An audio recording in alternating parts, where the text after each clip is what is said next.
ఇప్పుడే జీ5 app download చేయండి. చూడండి మీ ఫేవరెట్ టీవీ షోస్ ఎప్పుడైనా ఎక్కడైనా. శౌర్య సార్ గురించి నువ్వెంత చెప్పినా నేను వినలేదు.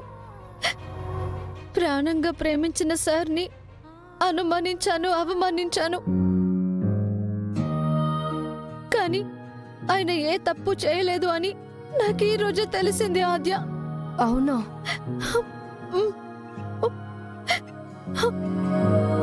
గుడిలో పానకంలో మత్తుమందు కలిపింది నా జీవితం నాశనం చేయాలని చూసింది శౌర్య సార్ కాదు,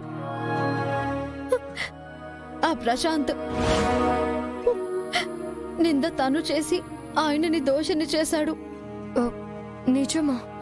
మరి సార్ ఎందుకు అలా చెప్పారు? తమ్ముడి మీద ఉన్న ప్రేమతో.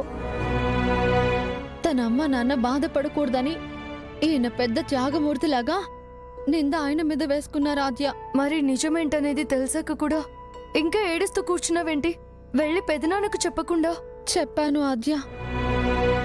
నాన్న బాబాయ్ ఇద్దరూ నమ్మడం లేదు. సార్ మీద ఉన్న ప్రేమని చంపుకోలేక నేను అబద్ధం చెప్తున్నాను అనుకుంటున్నారు.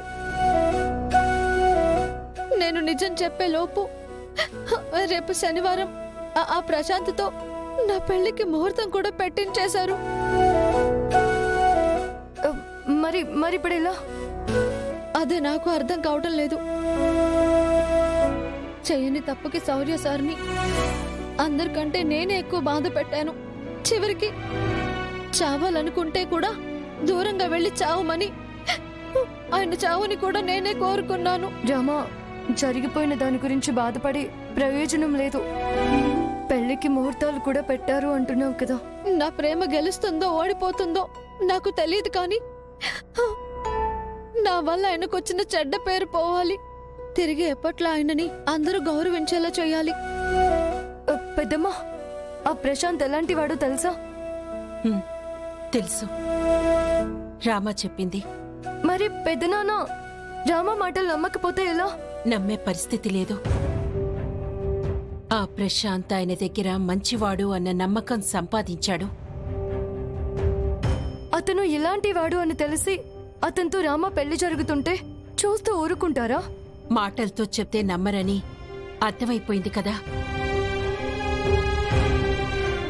ఎలాగైనా ఆ అబ్బాయి తప్పు చేశాడన్నా చిన్న ఆధారం సంపాదించగలిగితే అప్పుడు మనం ఏం చెయ్యాల్సిన అవసరం లేదు. రామా చెవితో నాశనం చెయ్యాలని చూసింది చాలక ఒక అమాయకుణ్ణి చెడ్డవాడని నమ్మించినందుకు ఆ ప్రశాంత్కి ఎలాంటి శిక్ష వేయాలో ఆయనే చూసుకుంటారు.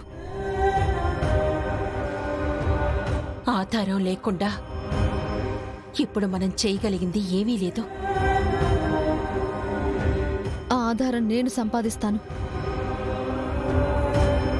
ఆ ప్రశాంత్ నిజస్వరూపం నాన్నకి బాబాయ్కి అందరికీ అర్థమయ్యేలా చేస్తాను.